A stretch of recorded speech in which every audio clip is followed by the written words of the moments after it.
भैरवाबाट गृहमन्त्री बालकृष्ण खाँडले भने नागरिकता विधेयक अविलम्ब स्वीकृत तुरुन्तै होस्। कैलालीमा राजनीतिक दलहरू चुनाव प्रचारमा डेम्ब्यू गर्दै नागरिक उन्मुक्ति। वाम गठबन्धन ओलीले हैसियत सोधेपछि झलनाथ खनाल चिडिए। सत्तारूढ गठबन्धनमा अब 7 वटा दल। टारमा त्रिपक्षीय भिडन्त। नेकपा एमाले काङ्ग्रेस र समाजवादी एकातिर, माओवादी अर्कोतर्फ। सरकारका 24 मन्त्री चुनावमा को कति सुरक्षित, यसबारे पनि जानकारी। अस्वाभाविक दाबी सत्ता गठबन्धनभित्र प्रतिनिधि सभाका 165 सिट मागको संख्या 200 भन्दा माथि पुग्यो। वाम गठबन्धनको शीर्ष नेताहरूको छायाले संसदमा पुग्ने सकस पुगेका बेला युवा नेता डेब्यूमा। प्रधानमन्त्री देउबा र माओवादी अध्यक्ष पुष्पकमल दाहाल प्रचण्ड बीच भेटवार्ता। सिट बाँडफाँडबारे छलफल। माओवादीले माग्यो यति धेरै सिट, काङ्ग्रेसले 100 सिट नछाड्ने। महाकालीमा बगेर 2 किशोरी बेपत्ता। अहिलेसम्म शव पनि फेला पर्न सकेन। पाल्पामा एक पुरुषको शव फेला भेटियो। गर्भवती पत्नीको हत्या गर्ने पक्राउ।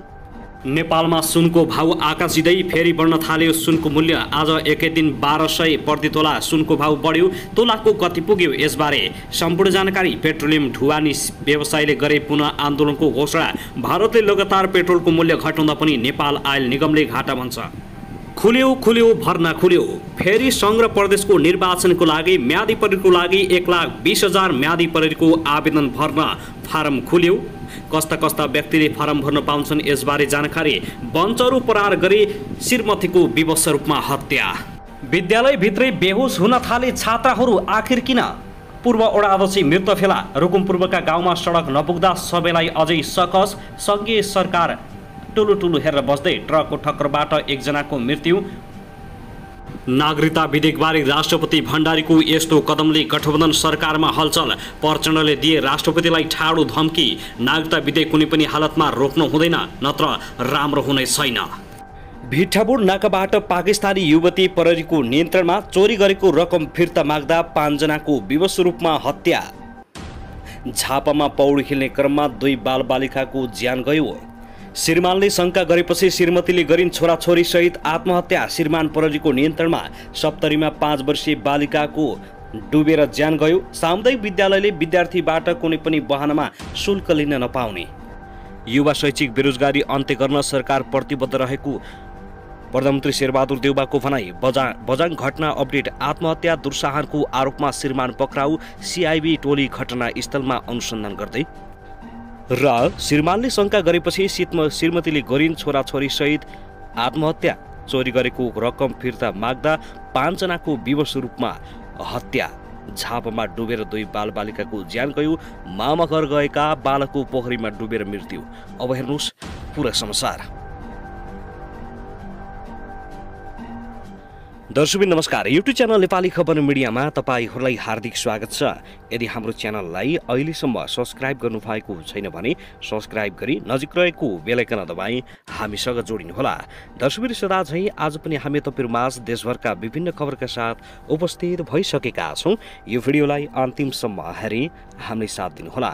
दर्शकबिन हाम्रो मेहनतको लागि एउटा सानो लाइक गर्न भने नभुल्नुहोला। कहाँदेखि हेर्दै हुनुहुन्छ, के भन्न चाहनुहुन्छ, तपाईको मनमा लागेका प्रतिक्रिया अवश्य पनि कमेन्ट गर्न नभुल्नुहोला। दर्शक महानुभाव, के तपाईँ हाम्रो च्यानलमा नियमित श्रोता हुनुहुन्छ? यदि नियमित हुनुहुन्छ भने तल कमेन्ट बक्समा नियमित अथवा रेगुलर लेख्नुहोस्। यदि तपाईँ नयाँ हुनुहुन्छ भने सब्स्क्राइब गरी जोडिनुहोस्, ताकि नयाँ अपडेटका साथ हामी तपाईहरुमाझ दैनिक रूपमा उपस्थित हुने गर्दछौँ। हाम्रा अपडेटहरू तपाईहरूलाई के कस्तो लागिरहेका छन्, सल्लाह सुझाव प्रतिक्रिया कमेन्ट बक्समा छोड्न नभुल्नुहोला। दर्शकबिन आउनुहोस् आजको पहिलो खबरतर्फ लागौं। बझाङको बुङ्गल नगरपालिका 9 रारुमा एकै परिवारका 3 जना मृत भेटिएको घटना अनुसन्धानका लागि केन्द्रीय अनुसन्धान ब्युरो सिआइबी पनि परिचालन भएको छ। प्रहरी निरीक्षक नेतृत्वको सिआइबी को टोली घटना अनुसन्धानका लागि खटिएको हो। सिआइबी टोली बिहीबार बेलुका बझाङ पुगेको बताइएको छ। बझाङ पुगेर सिआइबी को टोलीले घटनास्थल अवलोकन, स्थानीय पीडित, माइती पक्ष, आरोपितको पृष्ठभूमि लगायतका बारेमा सोधपोछ गरेर जिल्लाको अनुसन्धान टोलीलाई सघाउने जनाएको छ। बुङ्गल नगरपालिका 9 रारुकी 22 वर्षीय गीता पार्की, 5 वर्षीय छोरी र 3 वर्षीय छोरासँगै झुन्डेको अवस्थामा बुधबार मृत भेटिएका थिए। उनीहरूको जिल्ला अस्पताल चैनपुरमा पोस्टमार्टम सकेर शुक्रबार दाह संस्कार गरिएको छ। मृतक गीताको माइती पक्षले श्रीमान पुष्कर पार्की विरुद्ध आत्महत्या दुर्साहनमा जारी दिएको जिल्ला प्रहरी कार्यालय बझाङले जनाएको छ। पुष्करलाई प्रहरीले नियन्त्रणमा लिएर थप अनुसन्धान गरिरहेको छ। दर्शकबिन त्यसैगरी आउनुहोस् अब अर्को खबरतर्फ लागौं। प्रधानमन्त्री शेरबहादुर देउवा र नेकपा माओवादी केन्द्रका अध्यक्ष पुष्पकमल दाहाल प्रचण्डबीच भेटवार्ता भएको छ। अध्यक्ष प्रचण्ड र प्रधानमन्त्री देउवाबीच प्रधानमन्त्रीको सरकारी निवास बालुवाटारमा भेटवार्ता भएको हो। सूत्रका अनुसार दुई नेताबीच गठबन्धनमा सिट बाँडफाँड, लोकतान्त्रिक समाजवादी पार्टी लोसपा लगायतलाई गठबन्धनमा सामेल गर्ने तथा समसामयिक विषयमा छलफल भएको हो। 5 दिने जापान भ्रमण सकेर नेपाल फर्किएपछि प्रचण्डले पहिलो पटक देउवालाई भेटेका हुन्। उनीहरूबीच दिउँसो 3 बजेदेखि करिब 1 घण्टा छलफल भएको थियो। स्रोतले भन्यो, गठबन्धनमा सिट बाँडफाँड, लोसपा लगायत बाबुराम भट्टराईलाई समेत गठबन्धनमा सामेल र समसामयिक विषयमा छलफल भएको छ। दर्शकबिन त्यसैगरी आउनुहोस् अब अर्को खबरतर्फ लागौं। नेकपा माओवादी केन्द्रका अध्यक्ष पुष्पकमल दाहाल प्रचण्डले मध्य प्रदेशको देखिएको गुटबन्दी मत्थर पार्न पहल थालेका छन्। मधेसबाट प्रतिनिधित्व गर्ने दुई हस्ती नेता गिरिराजमणि पोखरेल र मातृका प्रसाद यादव बीचको अन्तर्द्वन्द्वका कारण समग्र मधेसमै पार्टीलाई धक्का लागेको निष्कर्षका साथ प्रचण्डले पहल थालेका हुन्। सोही अनुसार प्रचण्डले दुई नेतालाई खुमलटारमा बोलाएर प्रदेश र संघीय चुनावमा पार्टीलाई एक ढिक्का बनाउन निर्देशन दिएका छन्। प्रचण्डले यो वा त्यो नाममा गुटबन्दी नचल्ने भन्दै पार्टीलाई केन्द्रित बनाउन निर्देशन दिएको एक नेताले जानकारी दिएका छन्। प्रचण्डले गत साउन 20 गते जापान जानु अघि स्थायी समिति सदस्य दय यादव र पोखरेललाई खुमलटार बोलाएर छलफल गरेका थिए। पार्टी वरिष्ठ नेता नारायण काजी श्रेष्ठलाई समेत सँगै राखेर भएको छलफलमा प्रचण्डले दुई नेता मिलेर अगाडि बढे मधेसमा पार्टीलाई पुरानै अवस्थामा फर्काउन सक्ने धारणा राखेका थिए। मधेसमा माओवादी नमिल्दा अरू प्रक्रियावादीले फाइदा उठाएका छन्। हामी हार्दा मधेसी, जनजाति, दलित, मुस्लिम, अल्पसंख्यक वर्ग र समुदाय कमजोर भएको छ। अब प्रदेश र सङ्घको चुनावमा हामी कमजोर हुने छुट छैन। खुमलटार बोलाएर प्रचण्डले यस्तो निर्देशन दिएका हुन्। तपाईहरू पूर्व एकता केन्द्र मसाल वा माओवादीका नाममा यस्तै प्रचण्ड वा नारायण काजी गुटका नाममा राजनीति गर्न पाउनुहुन्न। मधेसमा माओवादीको गुट छ भने माओवादी मात्रै हुन्छ। त्यसैगरी आउनुहोस् अब अर्को खबरतर्फ लागौं। महाकाली नदीमा बगेर शुक्रबार बैतडीका दुई किशोरीहरू बेपत्ता भएका छन्। बेपत्ता हुनेमा दशरथ चन्द नगरपालिका 8 का 16 वर्षीय कविता टमाटा र 15 वर्षीय सङ्गीता टमाटा रहेको बैतडीका सहायक प्रमुख जिल्ला अधिकारी खगेन्द्र भारतीयले जानकारी दिएका हुन्। नुहाउने क्रममा शुक्रबार दिउँसो 1 बजे नगरडीबाट महाकालीमा बेपत्ता भए पनि प्रहरी र प्रशासनलाई भने बेलुका पौने 7 बजे मात्रै खबर गरिएको थियो। किशोरीहरू बेपत्ता भएको खबर पाउन साथ नेपालतर्फका सबै सुरक्षा निकाय परिचालन गरिएको छ। घटनाबारे बुझ्न सहायक प्रमुख जिल्ला अधिकारी खगेन्द्र भारती समेत घटनास्थल पुगेका छन्। तर अहिलेसम्म भने उनीहरूको मर्दो जिउँदो केही पनि पत्तो नलागेको प्रहरीले जनाएको छ।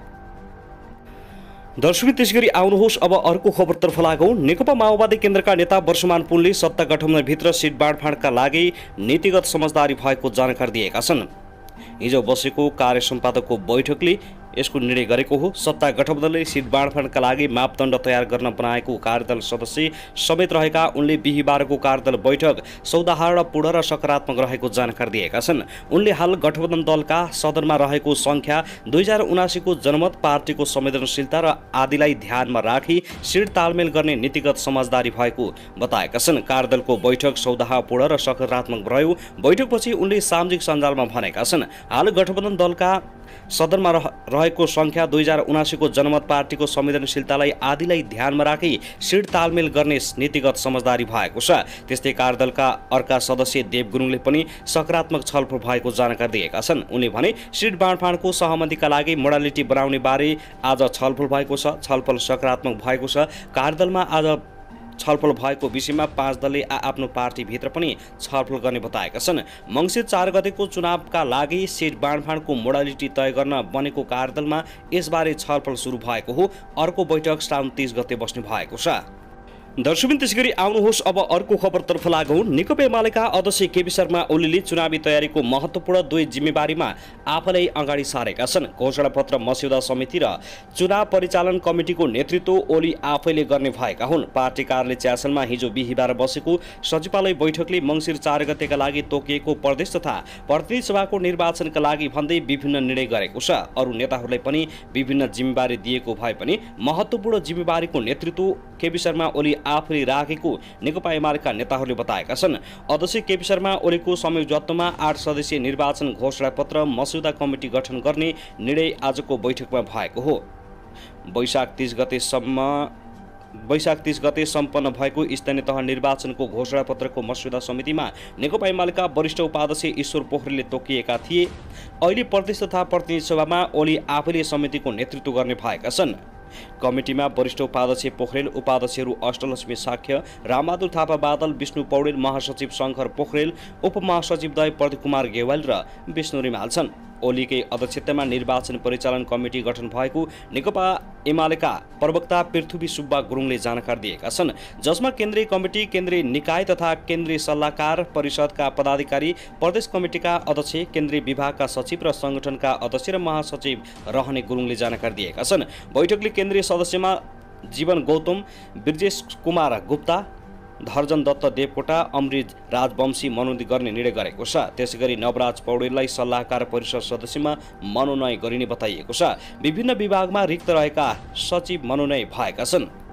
दर्शक त्यसैगरी आउनुहोस् अब अर्को खबरतर्फ लागौं। राष्ट्रिय परीक्षा बोर्डले कक्षा 12 को नतिजा आगामी भदौ तेस्रो हप्ताभित्र प्रकाशन गर्ने तयारी गरेको छ।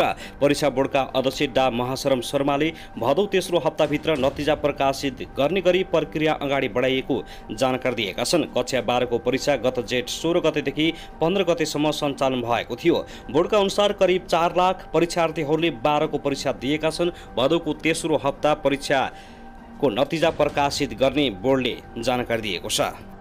साथै राष्ट्रिय परीक्षा बोर्डले अबदेखि माध्यमिक शिक्षा परीक्षा एसई परीक्षा स्तरीकृत प्रणालीबाट सञ्चालन गर्ने भएको छ। परीक्षा प्रणालीलाई व्यवस्थित पार्न भन्दै बोर्डले यस्तो प्रणाली लागू गर्न लागेको हो। गत पुस 9 गते बोर्डको अध्यक्षमा डा महाशरम शर्मा नियुक्ति भएपछि उनले यो मुद्दालाई अगाडि बढाएका थिए। उनले अब हुने एसई परीक्षाबाट यो प्रणालीबाट सञ्चालन हुने जानकारी दिएका छन्। 3 विषयको प्रश्नपत्र स्तरीकृत हुन्छ, टेस्टेड प्रश्नपत्र हुन्छन्। अब चालु एसई परीक्षादेखि नै लागू हुनेछ। उनका अनुसार अनिवार्य विषय गणित, विज्ञान र अंग्रेजी विषयको प्रश्नपत्र स्तरीकृत रूपमा तयार गरेर त्यसै अनुसार परीक्षा सञ्चालन गर्ने जानकारी दिएका छन्। यी विषयको परीक्षालाई स्तरीकृत परीक्षा प्रणालीको रूपमा सञ्चालन गर्ने योजना छ। यसका लागि प्रश्नपत्र निर्माणका लागि बैंक खडा गर्नेछौँ।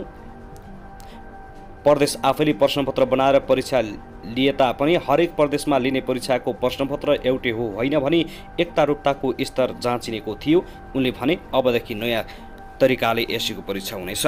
दर्शकबिन त्यसैगरी आउनुहोस् अब अर्को खबरतर्फ लागौं। नेकपा एकीकृत समाजवादीका अध्यक्ष माधव कुमार नेपालले अहिले राजनीतिक नेतृत्व पैसा र पदको लागि परेको बताएका छन्। बिहीबार काठमाडौँमा आयोजित कार्यक्रमलाई सम्बोधन गर्दै नेपाली राजनीति र कम्युनिस्ट आन्दोलनमा व्याप्त व्यक्तिवाद अन्त्य गर्नुपर्ने बताएका हुन्। उनले भने मबाट सुरु गर्ने प्रवृत्ति व्याप्त छ।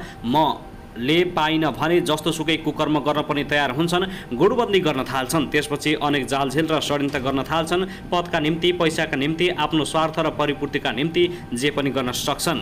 सिद्धान्त र आदर्शप्रति समर्पित हुने भएर जनभावना अनुसार काम गर्न सक्नुपर्ने उनको भनाइ छ। उनले कम्युनिस्ट बाहेक अन्य पार्टीलाई जनताले आश नगरेको समेत बताएका छन्। उनले जनताको माझमा गएर समस्या समाधान गर्न आग्रह गरेका छन्। त्यसैगरी आउनुहोस् अब अर्को खबरतर्फ लागौं। नेकपा माओवादी केन्द्रका अध्यक्ष पुष्पकमल दाहाल प्रचण्ड र नेता नारायण काजी श्रेष्ठसँग नेपाल समाजवादी पार्टीका अध्यक्ष बाबुराम भट्टराईले भेटवार्ता गरेका छन्। बिहीबार बिहान हात्तीवनमा प्रचण्ड र नारायण काजी श्रेष्ठसँग अध्यक्ष भट्टराईले भेटेको उनी निकट नेता विश्वदीप पाण्डेले जानकारी दिएका छन्। उनले भने पार्टी दर्तापछि उहाँले शीर्ष नेताहरूलाई भेट गर्ने कार्यक्रम छ। त्यही अनुसार अस्ति प्रधानमन्त्रीलाई भेट्नु भएको थियो, आज प्रचण्डजीलाई भेट्नु भएको हो। भेटवार्ताको क्रममा चुनावी तालमेल र गठबन्धनबारे छलफल भएको जानकारी दिएका छन्। जसपाबाट विभाजित भएर नयाँ दल दर्ता गरेपछि बाबुरामले आफ्नै पार्टी दर्ता गरेका छन्। उनले सत्ता गठबन्धनको स्वाभाविक हकदार भएकाले आफ्नो पार्टीलाई पनि गठबन्धनमै सामेल गराउनुपर्ने बताउँदै आएका छन्। गठबन्धन र तालमेलबारे प्रचण्डको भेटवार्ता सकारात्मक भएकाले यसलाई निरन्तरता दिने नेता पाण्डेको भनाइ छ। बाबुराम भट्टराईलाई गठबन्धनमा ल्याउन माओवादी केन्द्रले चासो राखिरहेको छ भने प्रधानमन्त्री शेरबहादुर देउवा पनि सकारात्मक छन्।